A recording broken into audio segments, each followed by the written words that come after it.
اعوذ باللہ من الشیطان الرجیم بسم اللہ الرحمن الرحیم اللہ لا الہ الا ہو الحی القیوم صدق اللہ العظیم رب اشرح لی صدری ویسر لی امری واحلل عقدۃ من لسانی یفقہوا قولی رب یسر ولا تعسر وتمم بالخیر آمین یا رب العالمین۔ سورہ آل عمران کی آیت نمبر 2 میں نے آپ کے سامنے تلاوت کی ہے اور آیت آپ اسکرین پہ لکھی ہوئی دیکھ رہے ہیں۔ اس آیت کو گرامیٹیکلی انالائز کرنے کے لیے ہم سب سے پہلے اس آیت کے 2 حصے کریں گے، اور جیسا کہ آپ جانتے ہیں کہ ہمارے آیت کے حصے کرنے کا کرائیٹیریا جو ہے وہ اولاً تو وقف کی علامت ہے اور پھر اس کے بعد جو ہے وہ حروف عاطفہ۔ تو یہاں پر ہمیں 2 وقف کی علامات نظر آ رہی ہیں، ایک ہے ہوا کے بعد اور ایک ہے اینڈ پہ جہاں پر آیت مکمل ہو جاتی ہے۔ تو پہلا حصہ اس آیت کا ہوگا اللہ لا الہ الا ہو، اور دوسرا ہوگا الحی القیوم۔ تو جو پہلا حصہ ہے اللہ لا الہ الا ہو،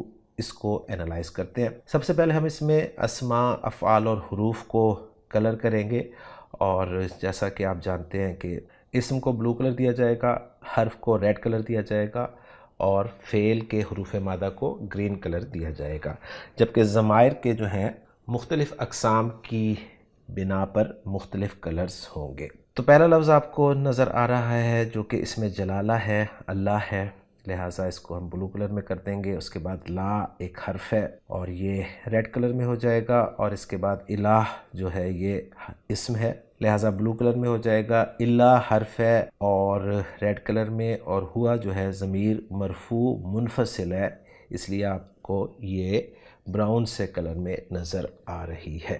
الفاظ میں مزید تھوڑی سی بات کریں تو اس میں جلالہ اللہ یہ علم ہے اور اللہ کا ذاتی نام ہے، اور یہاں پر مرفوع استعمال ہوا ہے اور معرفہ ہے۔ جنس اور عدد کے اعتبار سے اگر انالائز کرنا چاہیں تو ہم اس میں جلالہ کو لفظی مذکر کہہ سکتے ہیں، اور عدد کے اعتبار سے تو یہ احد ہے، یعنی واحد ہی ہے۔ اس کے بعد اگلا لفظ جو ہے وہ ہے لا، جسے ہم نے حرف قرار دیا ہے۔ اب یہ لا کون سا ہے؟ ہمارے سامنے لسان القرآن کورس میں کچھ 4 طرح کے لا جو تھے وہ آئے تھے۔ ایک لا تھا لا نفی جنس، اور اس لا کے بارے میں نے آپ کو بتایا تھا کہ یہ وہ لا ہے جس کے بعد کوئی اسم آپ کو نظر آتا ہے، اور وہ اسم نکرہ تنوین کے بغیر اور منصوب نظر آتا ہے، تو وہ لا جو ہے لا نفی جنس ہوتا ہے۔ تو یہاں پر آپ دیکھیں تو لا کے بعد ہمیں ایک اسم ہی نظر آ رہا ہے، اور یہ اسم جو ہے بظاہر آپ کو منصوب نظر آ رہا ہے، کیونکہ واحد اسم کی منصوب فارم جو ہے وہ زبر کے ساتھ آتی ہے۔ نکرہ بھی ہے، اور نکرہ میں اس بیس پہ کہہ رہا ہوں کہ یہ معرفہ کی جو 7 اقسام ہیں ان میں سے کسی بھی قسم میں فال نہیں کر رہا، یعنی نہ تو یہ علم ہے، نہ ہی ضمائر اسماء اشارہ اسماء موصولہ میں سے ہے، نہ ہی اس پہ الف لام داخل ہے، اور ابھی ہم اسے ایز اے مفرد ٹریٹ کر رہے ہیں۔ تو معرفہ کی چھٹی قسم جو مضاف الی المعرفہ ہے اس میں بھی یہ فال نہیں کر رہا، اور جو آخری معرفہ کی قسم ہے معرف بالندا، یہ وہاں پر بھی فٹ نہیں ہو رہا، تو اس اعتبار سے یہ نکرہ ہے۔ تو لا کے بعد آپ کو اسم نظر آ رہا ہے بظاہر منصوب۔ میں بظاہر کیوں کہہ رہا ہوں یہ میں ابھی بات واضح کر دیتا ہوں انشاءاللہ تعالی، اعراب میں انشاءاللہ اس کو کلیئر کر دوں گا۔ نکرہ ہے، تنوین بھی نہیں ہے اس پہ، تو اس سے پہلے آنے والا لا جو ہے یہ لا نفی جنس قرار دیا جائے گا۔ الہ کے معنی معبود کے ہوتے ہیں، یہ بات ہم اچھی طرح جانتے ہیں۔ اس کے بعد اگلا لفظ جو ہے وہ ہے الا، جو کہ ایک حرف ہے، اور یہ عام طور پہ استثناء کے لیے استعمال ہوتا ہے، لیکن ہر جگہ پہ الا جو ہے وہ استثناء کے لیے استعمال نہیں ہوگا، یہ بات اچھی طرح ہمیں ذہن میں رکھنی ہے۔ کہیں پر الا جو ہے وہ غیر کے معنی میں بھی استعمال ہوتا ہے، اور کہیں پر الا نفی کے ساتھ جب استعمال ہوتا ہے تو یہ حصر کے لیے استعمال کیا جاتا ہے۔ تو یہ چند باتیں حرف الا کے بارے میں آپ کے علم میں ہونی چاہیے۔ اس کے بعد جو آخری لفظ ہے اس حصے کا وہ ہے ہوا، جو کہ ضمیر مرفوع منفصل ہے۔ الفاظ پر مختصراً بات کرنے کے بعد اب ہم چلتے ہیں جی اس حصے کے اعراب کی طرف، یعنی اب ہم ان الفاظ کو جوڑ کر کوئی جملہ بنانے کی کوشش کرتے ہیں۔ تو پہلا لفظ جیسے کہ آپ کو مرفوع اور معرفہ نظر آ رہا ہے، جو جملے کی 2 اقسام ہیں ہماری، جملہ اسمیہ اور جملہ فعلیہ۔ کوئی جملہ فعل سے شروع ہو رہا ہوگا تو وہ جملہ فعلیہ ہوگا، اور اگر اسم سے شروع ہو رہا ہو اور وہ اسم جو ہے معرفہ ہو اور مرفوع ہو، معرفہ ہو اور مرفوع ہو، تو کنفرم ہے کہ وہ جملہ اسمیہ ہی بن رہا ہے۔ اور جملہ اسمیہ کے 2 پارٹس ہوتے ہیں، ایک ہوتا ہے مبتدا، یعنی اس معرفہ اور مرفوع کو ہم مبتدا قرار دیتے ہیں، اور دوسرا پارٹ جو ہوتا ہے وہ جملہ اسمیہ میں وہ خبر ہوتا ہے، اور خبر کی جگہ پر بہت ساری چیزیں آ سکتی ہیں، یعنی بہت ساری چیزوں سے مراد یہ ہے کہ خبر کی جگہ پر آپ کا مفرد لفظ بھی آ سکتا ہے، خبر کی جگہ پر آپ کا مرکب ناقص بھی آ سکتا ہے جس میں مرکب توصیفی، مرکب اضافی ہو سکتا ہے اور مرکب جاری بھی ہو سکتا ہے، اور خبر کی جگہ پر آپ کا جملہ بھی آ سکتا ہے جو کہ جملہ اسمیہ بھی ہو سکتا ہے اور جملہ فعلیہ بھی ہو سکتا ہے۔ یہ ساری باتیں اگر آپ یاد رکھیں گے تو انشاءاللہ تعالیٰ اس جملے کو انالائز کرنا آپ کے لیے آسان ہو جائے گا۔ تو اللہ کو ہم نے مبتدا بنا لیا کیونکہ یہ مرفوع ہے اور معرفہ ہے، اب ہم نے اس کی خبر جو ہے وہ تلاش کرنی ہے۔ خبر اس کی اگر مفرد ہوگی تو مرفوع ہوگی اور نکرہ ہوگی عام طور پہ، اور اگر خبر اس کی جملہ ہوگی تو وہ جملہ اسمیہ ہو سکتی ہے، جملہ فعلیہ ہو سکتی ہے۔ تو آگے جو آ رہا ہے وہ ہے لا الہ الا ہو، اور یہ بات ہم اچھی طرح جانتے ہیں کہ لا نفی جنس جو ہے یہ اپنے اسم اور خبر کے ساتھ مل کر جملہ اسمیہ ہی بنتا ہے۔ تو گویا یہاں پر رزلٹ یہ نکلا کہ لا الہ الا ہو جو ہے یہ ایک جملہ اسمیہ ہے اور یہ مبتدا اللہ کے لیے خبر کی جگہ پر استعمال ہو رہا ہے، لہٰذا اس جملہ اسمیہ کو ہم محلاً مرفوع خبر قرار دیں گے۔ اب یہ جو جملہ اسمیہ ہے اس کو ہم انالائز کریں گے، اس میں لا نفی جنس ہے، حرف ہے، اور جب بھی لا نفی جنس آتا ہے اس کا ایک اسم ہوتا ہے اور ایک خبر ہوتی ہے۔ لا نفی جنس کا اسم اگر مفرد ہو تو وہ مبنی بر فتحہ ہوتا ہے، گرامر والوں کی اصطلاح میں وہ مبنی بر فتحہ ہوگا، اور لا نفی جنس کا جو سب سے زیادہ استعمال قرآن مجید میں ہوا ہے وہ اسی صورت میں ہوا ہے کہ اس کا اسم جو ہے وہ مفرد ہوتا ہے اور اعراب کے اعتبار سے وہ مبنی بر فتحہ قرار دیا جائے گا، یعنی وہ جو نصب کی علامت ہے نا اس پر ہی اس کو مبنی قرار دے دیا جاتا ہے۔ تو الہ جو ہے یہ لا نفی جنس کا اسم ہے۔ اب ہمیں لا نفی جنس کی خبر چاہیے، تو ذرا غور سے ترکیب سنیے گا، آگے آ رہا ہے الا، یہاں پر الا جو ہے استثناء کے لیے نہیں ہے بلکہ یہاں پر الا حصر کے لیے آیا ہے، کیونکہ پیچھے لا جو ہے آپ کو نفی کے لیے نظر آ گیا ہے۔ تو گویا یہاں پر لا پلس الا کمبینیشن جو ہے یہ حصر کا مفہوم دے گا۔ اب آخری لفظ آ گیا جی ہوا، جو کہ ایک مرفوع ضمیر منفصل ہے، اور ہم جانتے ہیں اچھی طرح کہ ضمیر مرفوع منفصل جو ہے یہ یا تو مبتدا بنتی ہے ترکیب میں یا پھر یہ کسی ضمیر کی تاکید کے لیے آتی ہے۔ اب یہاں پر ہم اسے کیا بنائیں گے، تو اس کے حوالے سے تھوڑی سی اس کی ترکیب جو ہے وہ یہاں پر ٹیکنیکل سی ہے، لیکن میں امید کرتا ہوں کہ آپ اس کو سمجھ لیں گے انشاءاللہ تعالی۔ یہاں پر ہوا کو جو ہے گرامر والوں نے بدل قرار دیا ہے لائے نفی جنس کے اسم کے محل سے، ذہن میں رکھیے گا، میں یہ نہیں کہہ رہا کہ اسم سے، بلکہ کہہ رہا ہوں لائے نفی جنس کے اسم کے محل سے بدل قرار دیا گیا ہے۔ دو باتیں یہاں پر سمجھ لیں، اگر تو میں اسے کہتا نا کہ یہ بدل ہے لائے نفی جنس کے اسم سے تو ڈیفینیٹلی آپ کہیں گے کہ جی لائے نفی جنس کا اسم تو مبنی بر فتحہ ہے، یا یہاں پر آپ کو منصوب نظر آ رہا ہے تو یہ ضمیر بھی جو ہے وہ منصوب ہی ہونی چاہیے تھی، لیکن یہ ضمیر تو مرفوع ہے۔ تو اس کا جواب یہ ہے کہ لائے نفی جنس کے اسم کا جو محل ہے نا وہ اصل میں جگہ کون سی ہے، وہ مبتدا کی ہے، ٹھیک ہے، کیونکہ لائے نفی جنس جو ہے یہ ظاہر بات ہے جملہ اسمیہ پہ داخل ہوتا ہے نا، اور جملہ اسمیہ کے جو دو پارٹس ہوتے ہیں وہ مبتدا اور خبر ہوتے ہیں، وہ تو لائے نفی جنس کے داخل ہونے کے بعد لائے نفی جنس کا اسم اور خبر بن جاتے ہیں، پہلے تو مبتدا ہی ہوتے ہیں نا، اور مبتدا جو ہے وہ کیا ہوتا ہے، وہ مرفوع ہوتا ہے، تو جگہ تو یہ مرفوع کی ہی ہے نا، تو اس اعتبار سے ہوا ضمیر کو یہاں پر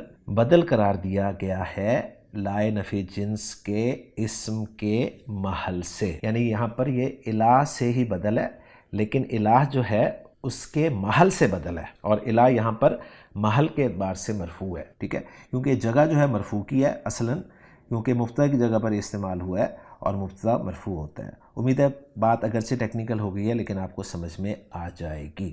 تو اب رزلٹ یہ نکلا کہ لائے نفی جنس کے بعد جو الہ ہے یہ مبدل منہ ہو گیا، اور ہوا جو ہے یہ بدل ہو گیا، اور مبدل منہ اپنے بدل سے مل کر یہ لائے نفی جنس کا اسم ہو گیا الا حصر کے لیے۔ اب سوال باقی ہے کہ لائے نفی جنس کی خبر کیا ہے، تو لائے نفی جنس کی خبر جو ہے گرامر والوں کے نزدیک وہ محذوف ہے، اور وہ انہوں نے قرار دی ہے موجودن اسم کو، تو یہ خبر ہے لائے نفی جنس کی جو کہ محذوف ہے، کیوں پھر لائے نفی جنس اپنے اسم اور خبر سے مل کر جملہ اسمیہ ہو کر محلاً مرفوع خبر بن جائے گا مبتدا اسم جلالہ کی، اور یوں مبتدا اپنی خبر سے مل کر جملہ اسمیہ بن جائے گا۔ تو یوں ترکیب جو ہے وہ اس کی گئی ہے آسان طریقے سے۔ اور یہاں پر ایک بات آپ کو میں بتاتا چلوں کہ یہاں پر آپ کو اسم جلالہ کے شروع میں جو الف ہے اس پہ زبر نظر نہیں آ رہی. تو آپ جیسا کہ جانتے ہیں کہ پچھلی آیت میں ہم نے دیکھا تھا کہ الف لام میم میں میم کے اوپر زبر ڈالی ہوئی تھی، تو وہ ملا کر پڑھنے کے لیے ڈالی گئی تھی، میں نے آپ کو بتایا تھا. تو اس کو ملا کر اگر ہم پڑھیں گے تو کچھ یوں ہوگا کہ الف لام میم اللہ لا الہ الا ہو. ٹھیک ہے. اور آپ الگ سے پڑھنا چاہیں تو ظاہر بات ہے آپ اس کو اللہ لا الہ الا ہو ہی پڑھیں گے، اگرچہ اس پہ زبر نہیں ڈلی ہوئی اسم جلالہ کے الف پر، لیکن ہم پڑھتے ہوئے اس پہ زبر ہی پڑھیں گے. تو پہلا حصہ الحمدللہ جی ہمارا مکمل ہو گیا. اب چلتے ہیں دوسرے حصے کی طرف. جو دوسرا حصہ ہے اس میں دو لفظ ہمیں نظر آ رہے ہیں، ایک ہے الحی اور ایک ہے القیوم. الحی اللہ تعالیٰ کا نام ہے، اور القیوم جو ہے یہ بھی اللہ تعالیٰ کا نام ہے، اور ظاہر بات ہے صفاتی نام ہے. اب اس کو ہم کیا بنائیں گے؟ بظاہر تو آپ کو لگ رہا ہوگا کہ اس کو ہم مرکب توصیفی بنا دیں، یعنی الحیو کو موصوف اور القیوم کو صفت بنا دیں، لیکن بات اچھی طرح ذہن میں رکھیے گا کہ صفت جو ہے اس کی صفت نہیں آیا کرتی. تو یہ ایکچولی دونوں ہی صفات ہیں اور اللہ کے صفاتی نام کے طور پہ استعمال ہوئے ہیں.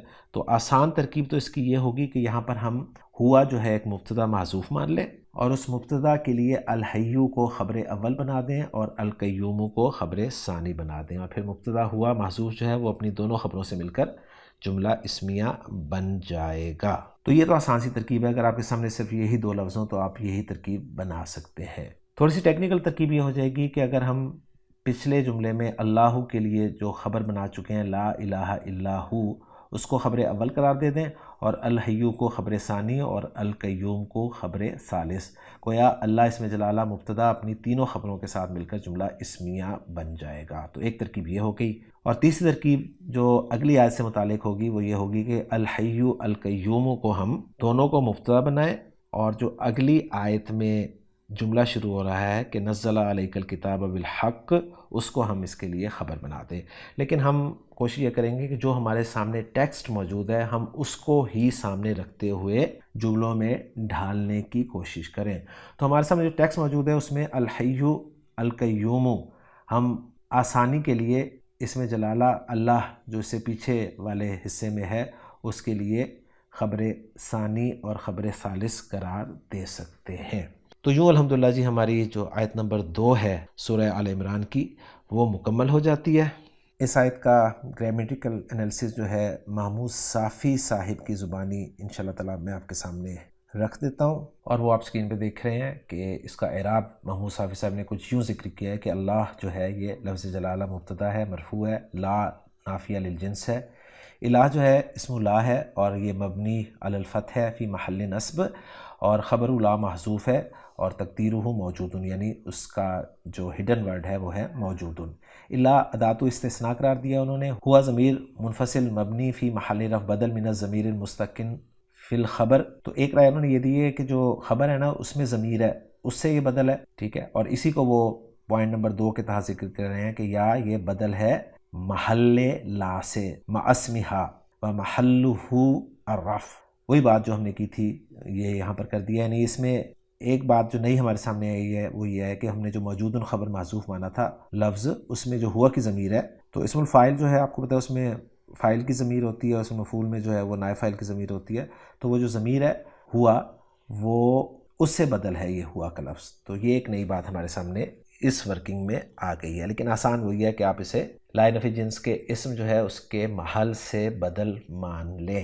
الحیو کو خبر ثانی قرار دیا گیا ہے اور القیوم کو خبر ثالث قرار دیا ہے. اور ایک رائے انہوں نے یہ بھی دی ہے کہ یا یہ نعت ہے یعنی صفت ہے الحی اور مبتدا اس کا معذوف ہے اور وہ ہے ہوا. اور آخری بات وہی جو میں نے آپ کے ساتھ شیئر کیا ہے کہ یا یہ مبتدا ہے اور اس کی خبر جو ہے وہ اگلی آیت میں استعمال ہونے والا جملہ ہے. یا انہوں نے یہ بھی کہا ہے کہ یا یہ بدل ہے ضمیر منفصل ہوا سے، یعنی وہ جو پیچھے ہوا تھا نا اللہ لا الہ الا ہوا، اس ضمیر سے، اس سے یہ بدل ہے. تو اس طرح بہت ساری چیزیں آپ کے سامنے آئیں گی. تو جب بھی آپ کسی آیت کا انالیسس کریں تو ذہن میں رکھیے گا کہ اس کی ایک سے زائد تراکیب ممکن ہوتی ہیں، لیکن کوشش ہم اپنے لیکچر میں یہی کریں گے کہ جو آسان اور سمجھ میں آنے والی ترکیب ہے اس کو ہی آپ سب کے ساتھ شیئر کیا جائے. اب آخر میں ہم ایسا کرتے ہیں کہ اس آیت کا لفظی ترجمہ دیکھ لیتے ہیں عبدالسلام صاحب کی زبانی. عبدالسلام صاحب نے ترجمہ کیا ہے اللہ لا الہ الا هو الحی القیوم کا کہ اللہ وہ ہے کہ اس کے سوا کوئی معبود نہیں، زندہ ہے، ہر چیز کو قائم رکھنے والا ہے۔ بس یہاں پر یہ بات ذہن میں رکھ لیجئے کہ الحی اور القیوم اللہ تعالیٰ کی خاص صفات ہیں، جن کا مطلب یہ ہے کہ وہ ازل سے اب تک رہے گا، اسے موت اور فنا نہیں، اور قیوم کا مطلب ساری کائنات کو قائم رکھنے والا، محافظ اور نگران۔ ساری کائنات اس کی محتاج، وہ کسی کا محتاج نہیں۔ تو الحمدللہ جی، آج کے لیکچر میں ہماری سورہ آل عمران کی آیت نمبر 2 گرامیٹیکلی انالائز ہو گئی ہے۔ انشاءاللہ تعالیٰ اگلے لیکچر میں اگلی آیت کے ساتھ آپ سے ملاقات ہوگی۔ سبحانک اللہم و بحمدک، اشہد ان لا الہ الا انت، استغفرک و اتوب الیک۔